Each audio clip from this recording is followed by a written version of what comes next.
Assalamualaikum warahmatullahi wabarakatuh, teman-teman. Selamat malam. Ini waktunya sudah sidem kayon, Mbah. Jadi ini sudah jam 12 lebih. Mbah. Jadi kita memang menunggu sampai waktu sidem kayon untuk membicarakan hal-hal yang penting, teman-teman. Jadi kalian pasti hafal lah sama Mbah Kendil.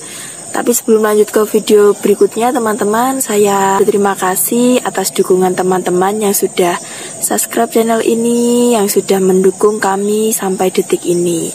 Jadi kami bisa sampai di detik ini adalah karena dukungan kalian. Kemudian bagi kalian yang misalkan tertarik dengan video-video Mbah Kendil, jangan sungkan-sungkan untuk subscribe, teman-teman. Jadi kalian bisa aktifkan tombol loncengnya supaya kalian tidak ketinggalan video-video terbaru dari kami. Jadi memang Mbah Kendil ini pernah buka praktek paranormal pada tahun 1990 Bang ya. Dan itu memang mempunyai nama juga, teman-teman. Jadi tidak hanya di kawasan daerahnya sendiri, tapi juga dari berbagai daerah yang lain. Dan Mbah Kendil ini sudah menekuni ilmu sejak umur 9 tahun karena dari faktor keturunan dari nenek moyangnya. Jadi dari pengalaman-pengalaman Mbah Kendil, kita akan mengeluarkan atau kita akan membongkar dalam setiap video kita. Jadi apa yang dibongkar Mbah Kendil ini adalah ilmu-ilmu kasepuan, bukan dari orang lain, bukan dari siapapun, melainkan dari keturunannya sendiri, teman-teman, dari nenek moyangnya. Jadi misalkan kalian yang suka dengan ilmu-ilmu yang seperti itu, kalian bisa ikuti channel kami dengan cara subscribe. Kemudian bagi kalian yang misalkan butuh hiburan atau menganggap channel kami, setiap video kami ini hanya sebagai hiburan, ya monggo Mbah nggih. Jadi kami menyajikan video seperti ini tidak melulu untuk mencari perhatian, teman-teman. Jadi memang Mbah Kendil ini dari lahir dan batinnya ingin membagikan pengalamannya. Jadi kalau misalkan seperti saya, Mbah, kalau Mbah Kendil tidak membagikan seperti ini kan saya juga tidak tahu. Jadi teman-teman, pada malam hari ini kita akan menuruti request dari rekan-rekan, dari komentar. Tadi saya juga baru baca, Mbah, ada yang nama channelnya itu Putri Arema. Putri Arema, Mbah. Jadi dia ini memang seorang pedagang, Mbah. Tapi mungkin sepi, kemudian kebingungan, Mbah, bagaimana agar dagangannya itu bisa laku lagi, laris lagi. Saya lihat dulu pada saat jaya itu dalam satu hari bisa mencapai 800 mangkok jualan bakso. Terus akhir-akhirnya kok merosot jauh gitu. Iya. Sampai tadi 2 mangkok atau 20 mangkok satu harinya tadi. Jadi memang menurun drastis, Mbak. Iya. Jadi dia ini meminta tolong teman-teman bagaimana caranya agar bisa kembali pulih seperti dulu, seperti itu. Karena kan aneh toh, Mbak. Ya. Sudah beratus-ratus mangkok kok bisa anjlok sebegitu banyaknya, gitu. Jadi nanti teman-teman di video ini Mbah Kendil akan menjelaskan cara-caranya agar ini bisa digunakan untuk penglaris, Mbak ya? Ya, untuk meliputi pokoknya untuk usaha penglaris, untuk meningkatkan ekonomi lah. Utamanya untuk penjualan. Apapun yang bersifat penjualan itu bisa. Tapi jangan salah paham, teman-teman, Mbah Kendil tidak mengajarkan pesugihan, ya. Jadi manfaat yang baik. Jadi ilmu Mbah Kendil dimanfaat yang baik, gitu. Jadi ilmu Mbah Kendil ini harus dimanfaatkan yang baik. Mbah Kendil ini nggak minta apa-apa, teman-teman, nggak minta uang atau bayaran. Tapi Mbah Kendil cuma berpesan untuk setiap ilmu yang dibagikan Mbah Kendil ini digunakan untuk hal-hal yang benar, yang baik, bukan untuk yang kejahatan, Bang. Jadi teman-teman, yang saya utarakan ini adalah juga dari Mbah Kendil. Jadi saya sendiri kalau misalkan berbuat salah atau misalkan bicaranya menambah-nambahi atau mengurang-urangi, itu juga dimarahi sama Mbah Kendil. Jadi teman-teman tidak usah berlama-lama, kita langsung saja dengarkan, kita simak video ini sampai selesai. Monggo, Mbah. Assalamualaikum warahmatullahi wabarakatuh. Waalaikumsalam warahmatullahi wabarakatuh. A'udzubillah, alhamdulillah, Allahumma sholli ala Sayyidina Muhammad wa ala ali Sayyidina Muhammad. Teman-teman yang saya hormati, teman-teman, saudara-saudara, baik laki-laki dan perempuan, baik anak, remaja, atau sesepuh, bini sepuh, por pupunden yang saya hormati. Pada malam hari ini lebih dari jam 12 malam, saya ada inisiatif untuk membagikan sebuah pengalaman. Bisa ini dianggap sebagai hiburan, bisa dianggap sebagai pengalaman. Namun dalam tanda petik tujuan saya tidak ada unsur-unsur yang bersifat kepamer-pameran atau menyombongkan diri atau merasa pintar atau merasa ingin biar disanjung atau ingin viral. Yang saya inginkan bahwa setiap pengeluaran konten kami bisalah atau saya usahakan atau diusahakan untuk konten yang profesional, konten yang bermartabat, konten yang berbudi luhur, konten yang berpitutur, konten yang berjalan kebenaran, konten yang diusahakan dengan kejujuran. Jadi ini bukan trik, bukan rekayasa, ini merupakan warisan dari nenek moyang yang akan saya berikan kepada Anda semua. Adapun tentang nanti setelah diperagakan atau setelah digunakan gagal total atau tidak berhasil, jangan menyalahkan siapapun, jangan merendahkan siapapun, tetaplah bertawaduk, tetaplah rendah diri di hadapan Allah, agar Allah sengaja untuk mencernihkan, memberi pencerahan kepada kita. Berhasil dan tidak tergantung pada yang meminta, karena Allah selalu memberikan kepada hambanya apabila khusyuk dan benar-benar yakin. Kalau tidak yakin, maka tidak akan sampai, pemirsa. Sehingga saya sendiri yang sebagai pemberi belum tentu menolong orang berhasil. Kadang-kadang orang yang saya suruh malah berhasil. Artinya pada saat meminta, saya tidak diizinkan, diridhoi oleh Allah, tidak diberikan oleh Allah, tidak diberi kesempatan oleh Allah. Jadi kita tidak boleh menyalahkan Allah. Kita hanya bisa menyalahkan diri kita sendiri. Kenapa kita memohon kok tidak sampai berhasil? Apakah kita kurang fokus? Apakah dalam satu hari kita membuat kesalahan atau dosa? Atau kita tidak sungguh-sungguh? Ataupun kita tidak yakin? Jadi yang dikoreksi dirinya sendiri, Bang, ya? Yang dikoreksi adalah diri kita sendiri. Tapi apabila sungguh-sungguh saya yakin 100% Allah akan mengabulkan permintaan kita atau Anda semua.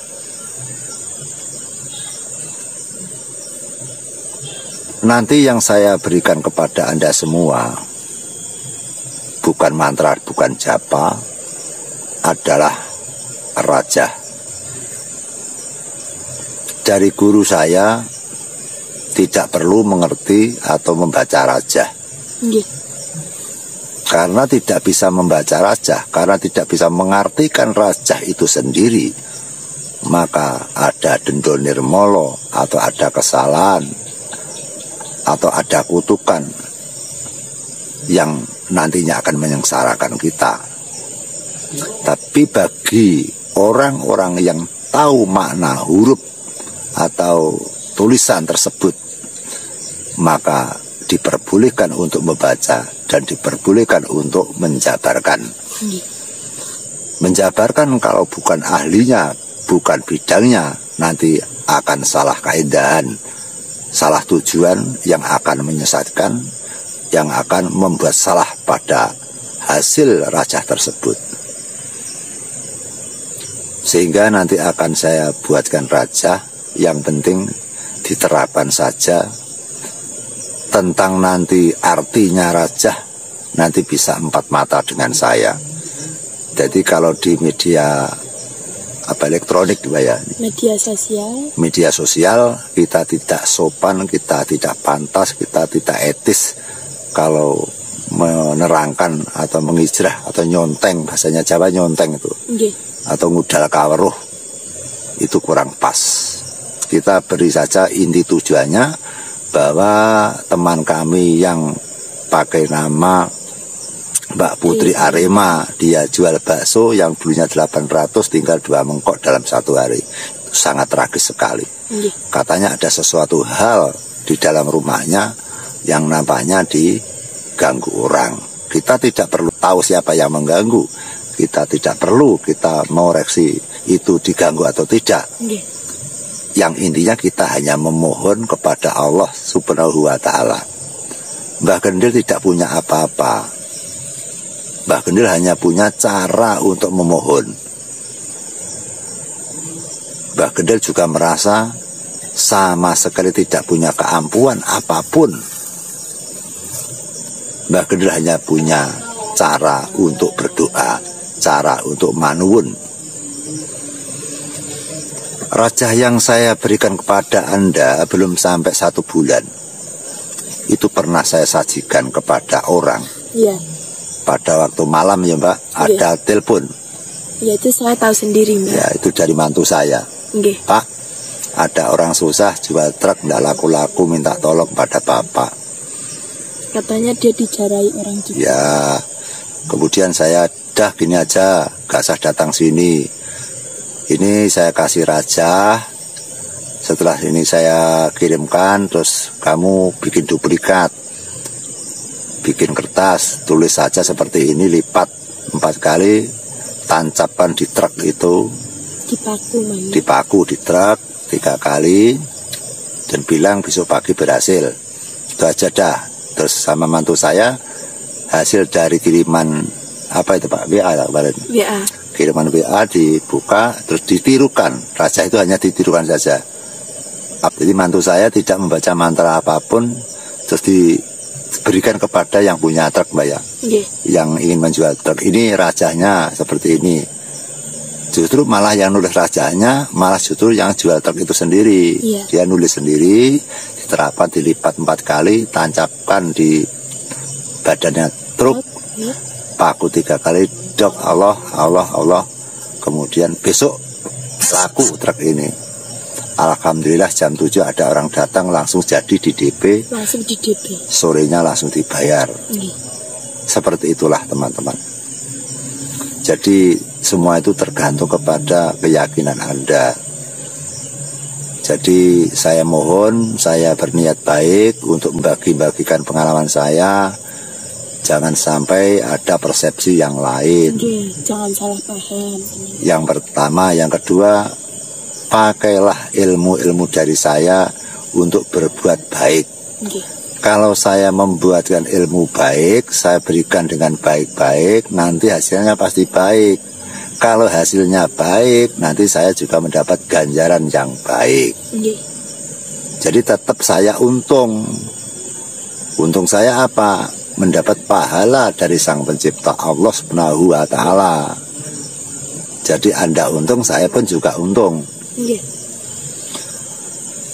Saya sejak kecil umur 9 tahun sudah biasa mendengarkan orang diwejang sama eyang saya yang berguru kepada eyang dan bapak saya, sehingga telinga saya, mata saya bisa menirukan, bisa mendengarkan tanpa diajari dari keluarga saya. Karena setiap hari, setiap malam itu ada orang berguru di rumah kakek saya. Ketepatan saya kan diasuh kakek itu sama nenek. Jadi gerak-gerik nenek, kakek, bapak selalu saya tahu. Akhirnya pengalaman dari telinga dan mata, akhirnya saya hafal. Umur 9 tahun saya sudah bisa menolong. Pada saat bapak pergi, kakek saya pergi, Kemudian saya dicoba oleh nenek saya untuk menggarap orang, membantu orang yang susah, yang minta pertolongan. Justru banyak yang berhasil. Itu masih umur 9 tahun pemirsa. Kemudian menyusul kelas 5 SD saya bertapa di Gunung Serengat dengan sendirian. Itu masih kecil saya. Sudah berani bertapa di Gunung Serengat dengan sendirian itu, tanpa ada teman satu pun. Kemudian dilanjutkan sampai terus menerus saya laku sendirian tanpa ada perintah guru. Pada saya itu belum berguru. Saya berguru itu sekitar SMP pemirsa. SMP mulai senang berguru pada orang-orang yang pintar. Jadi teman saya sejak kecil itu nggak ada yang sebaya saya. Teman saya selalu tua gitu. Di samping saya mempelajari ilmu kasepuan, saya juga mempelajari ilmu pedalangan. Karena ilmu pedalangan ada kaitannya dengan tutur-tutur. Jadi sosok sesepuh niku tutur-tutur, dari sosok seorang dalang juga tutur-tutur mengarahkan ilmu kebaikan. Sehingga kita sejak kecil ingin berbuat baik, menjalankan kebaikan, menolong orang, ya ibaratnya tidak pernah menekan, tidak pernah narjet, tidak pernah menipu. Toh kalau kita seperti ini dikatakan dukun itu cabul dan menipu, itu sebenarnya sakit hati pemirsa. Tapi nggak masalah, itu nanti Allah akan tahu sendiri kok. Jadi yang kita jalankan kecil besar itu Allah akan menilai.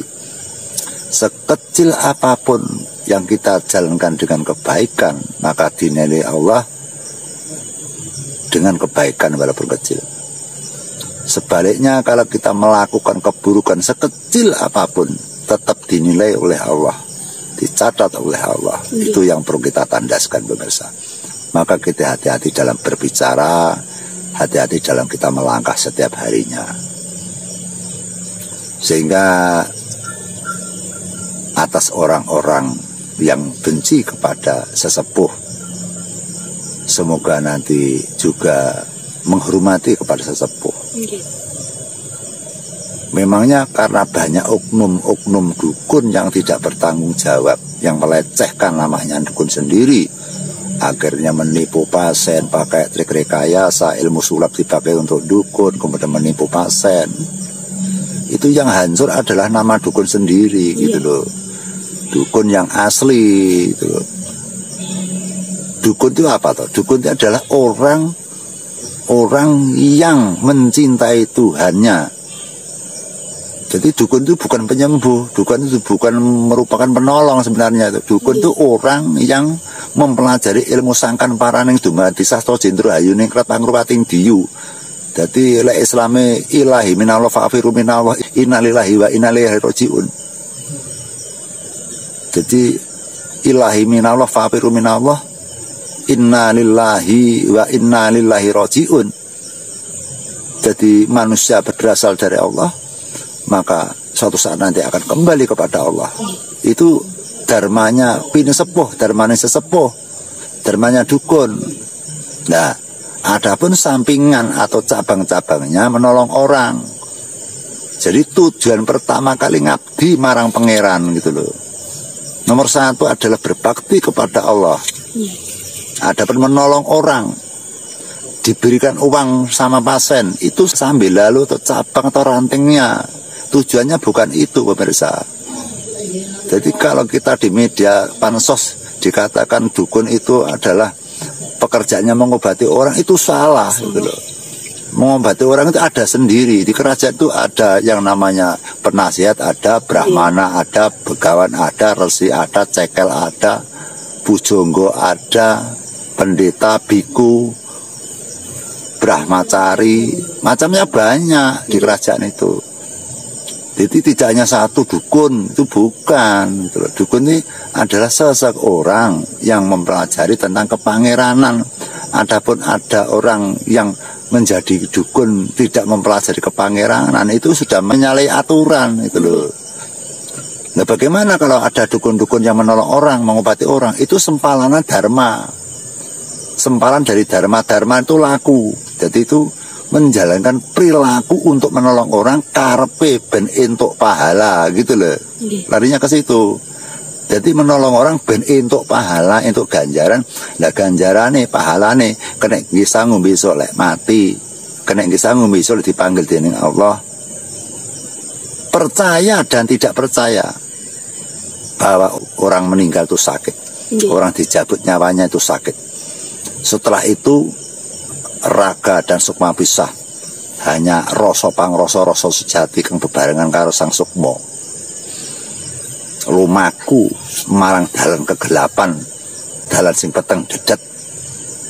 Maka kalau kita mempunyai amalan, kita mempunyai ilmu, kita mempunyai ganjaran, kita sudah menjalankan ilmu panembah, menjalankan perintah Allah, meninggalkan larangan Allah, itu sebagai modal kita agar nanti kita berjalan itu bisa terang.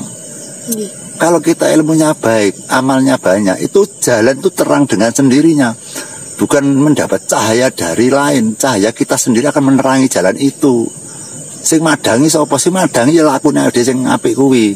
Lek atine awake dhewe elek, engko dalan ya peteng gitu loh. Nggih. Padang peteng saka pikirane awake dhewe. Gitu loh. Jadi Allah sudah kun fayakun, diciptakan berjalan dengan sendirinya gitu loh. Makanya berkali-kali kayak saya ucapkan, berbuat baik jangan sekali, berbuat buruk sekali saja. Berbuat baik jangan sekali, maksudnya ojo gur pisan, gaya api bolak-balik. Berbuat buruk pisan aja dibaleni nek. Berbuat buruk satu kali saja, jangan sampai diulang. Jadi kata-katanya Mbak Gendel, berbuat baik jangan sekali, artinya berkali-kali.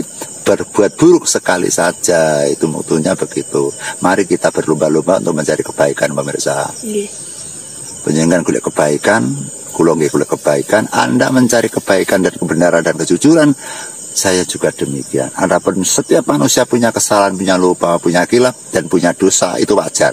Yang penting kita tidak dicari-cari kesalahan dan dosa gitu loh. Dosa tidak dicari-cari, kita menghindar. Jadi tidak mungkin manusia suci, tidak mungkin manusia apa enggak benar, tidak mungkin manusia selalu jujur. Karena manusia diganggu dari jin dan setan termasuk iblis, ditambah lagi nafsu patang perkara, alama amarah supiat mu'minah, kabeh mlaku darmaning dewi-dewi gitu loh.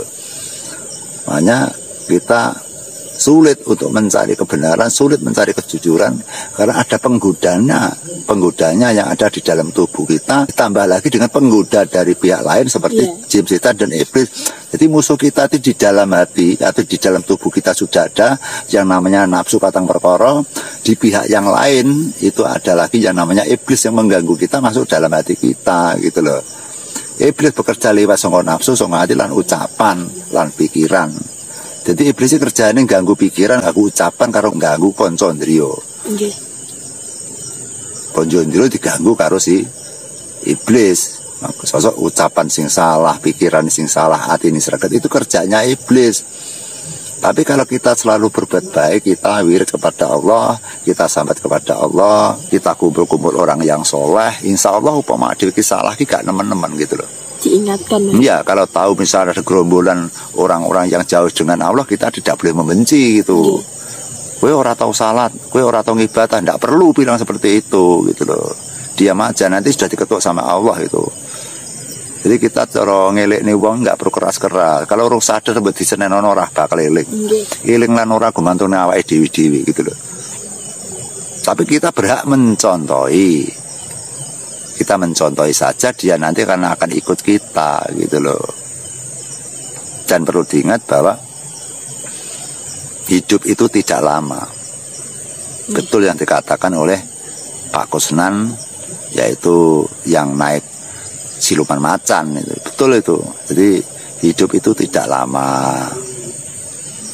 Mari kita persiapan untuk pulang biar modalnya banyak itu.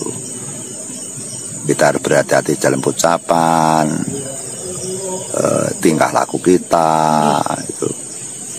Dan manusia tidak bisa memungkiri bahwa kita itu harus bisa cari uang, harus bisa bekerja. Kita harus cari uang karena untuk mendampingi hidup kita lek golek ilmu tok, manembah tok, ya kita malah nggak jadi.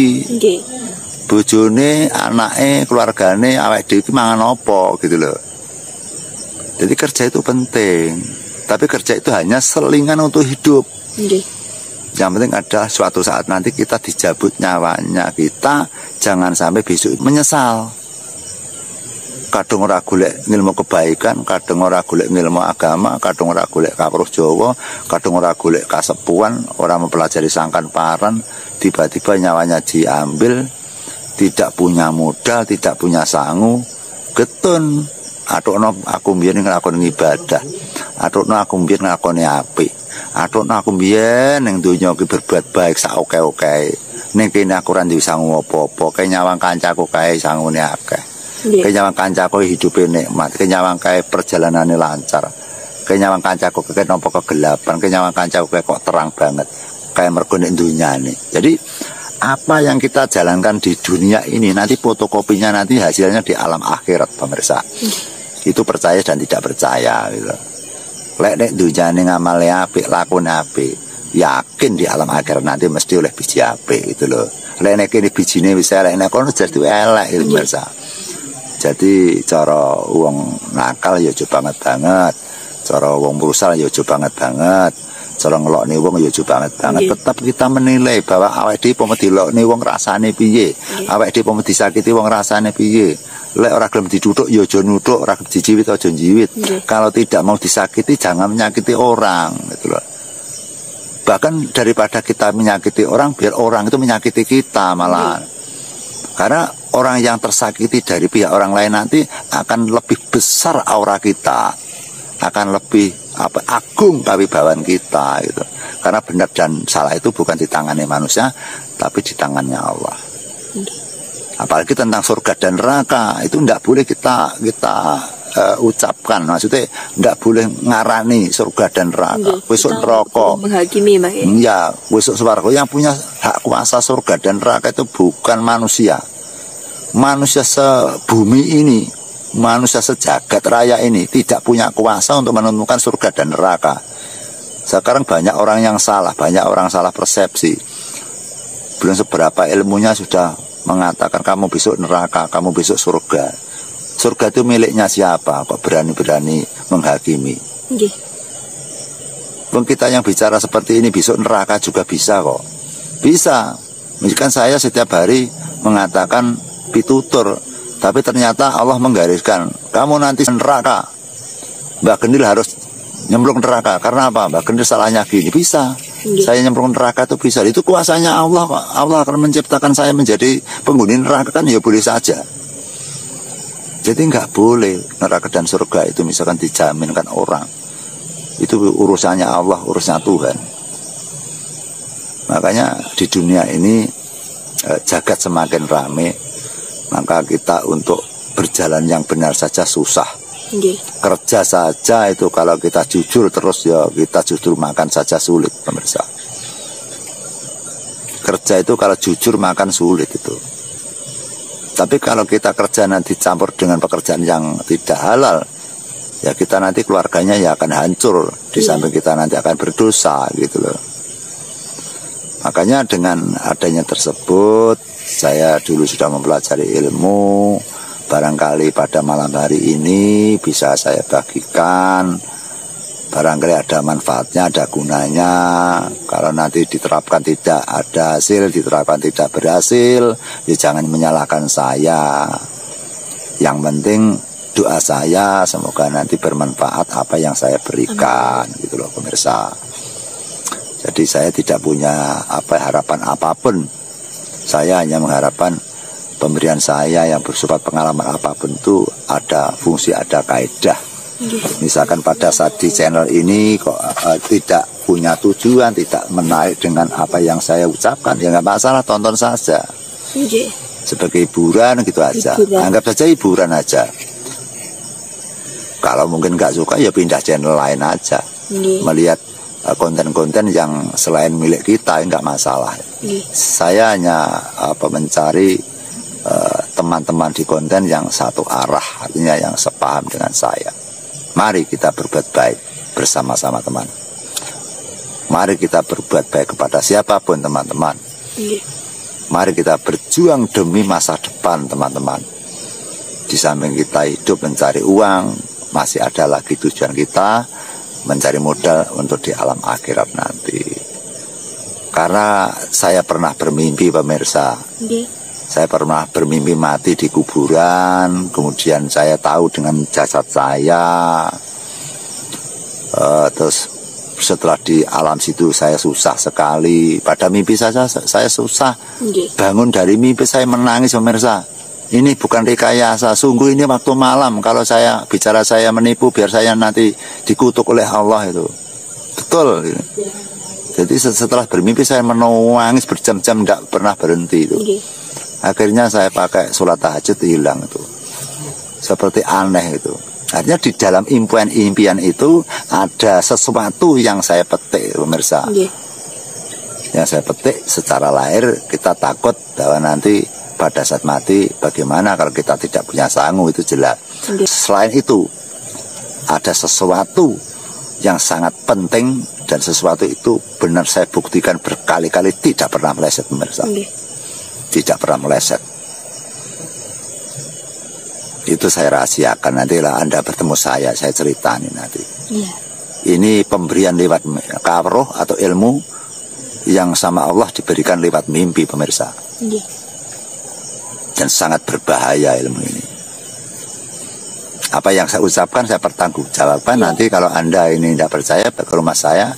Kalau sudah waktunya nanti akan saya beberkan. Rumah saya akan saya buka lebar. Ini saya belum berani menerima datangnya teman-teman semua. Suatu saat nanti pasti akan saya buka. Maka saya sangat senang sekali. 3 bulan yang lalu saya mencoba belajar di dalam konten. Sekedar hiburan bagi awal. Awalnya hanya mencoba, pemirsa. Kok lama-lama kok ada teman-teman yang banyak melihat dengan konten kami. Akhirnya sampai saya memutuskan bahwa kegiatan yang lain saya undur, saya mengutamakan konten karena penyampaian saya lebih enak lewat konten. Artinya kalau ingin menyampaikan ilmu kebaikan, satu kali bikin konten yang dengarkan sudah banyak, itu kan seperti seperti iklan kebaikan gitu. Nggak perlu berulang. Seperti ini memberikan pertolongan kepada Mbak Putri Arema. Itu nama akunnya. Nama akunnya Mbak Putri Arema, 1 orang saja. Nanti yang mendengarkan yang melihatnya orang banyak. Jadi yang untung tidak hanya Mbak Putri Arema, orang-orang yang berkepentingan juga untung gitu loh. Jadi didikan dari saya itu setiap orang berhak untuk berdoa gitu loh. Tidak harus ke rumahnya bini sepuh, tidak harus minta tolong kepada siapapun. Nanti caranya kan sudah saya kirimi, teknis-teknisnya. Menurut saya kita nanti akan bikin raja, tempatnya tidak seperti ini kan di luar. Nanti kita di dalam rumah. Nanti kita bikin raja di dalam rumah gitu. Karena kalau di dalam konten backgroundnya tetap angkat dinding rumah aja kan bosen. Kita pakai background di luar agar berbeda, mudah dipandang, nikmat dipandang. Tapi kalau namanya kita bicara ilmu yang penting, yaitu harus secara pribadi di dalam rumah gitu loh. Semoga teman-temanku semua yang saya muliakan di dalam konten ini bisa merasakan atau bisa menggunakan sesuatu pengalaman saya gitu. Saya ndak saya ucapkan ilmu ya. Mengatakan ilmu kawruh kan keduren, Mbak. Anggap saja pengalaman saya barangkali ada gunanya gitu. Dulu juga lama saya belajar ilmu, pemirsa. Dapatnya ya seperti ini. Barangkali nanti kita bagikan, kita mendapat pahala.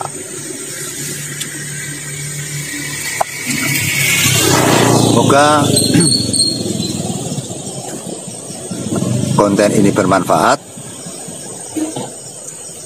Semoga Allah yang Maha Pencipta jagat raya ini, Allah yang menciptakan jagat raya ini, mengerti maksud dan tujuan saya.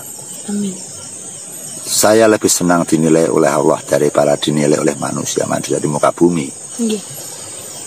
Mungkin kalau di manusia di muka bumi menilai kita ya dianggap orang pamer. Okay. Tapi nggak masalah. Yang penting Tuhan bisa melihat apa yang ada di hati saya. Okay. Saya tahu dan saya menyadari bahwa hidup saya tidak lama lagi. Saya sudah umur 54, pemirsa. Saya persiapan untuk pulang ke rahmatullah dengan membawa bekal yang secukupnya. Maka dari itu saya pesan kepada Anda semua, berbuat baik jangan sekali, berbuat buruk sekali saja. Berbuat baik jangan sekali, artinya berkali-kalilah berbuat kebaikan. Berbuat buruk sekali saja, jangan sampai berkali-kali. Cukup sekian Mbak Lulu, kita persiapan untuk bikin rajah di dalam rumah saja. Ya teman-teman, mari kita simak terus video ini sampai selesai. Jadi jangan di skip, jangan dipindah channel, agar kalian tidak salah paham dan kalian bisa mengerti apa yang dimaksud oleh Mbak Kendil. Monggo Mbak.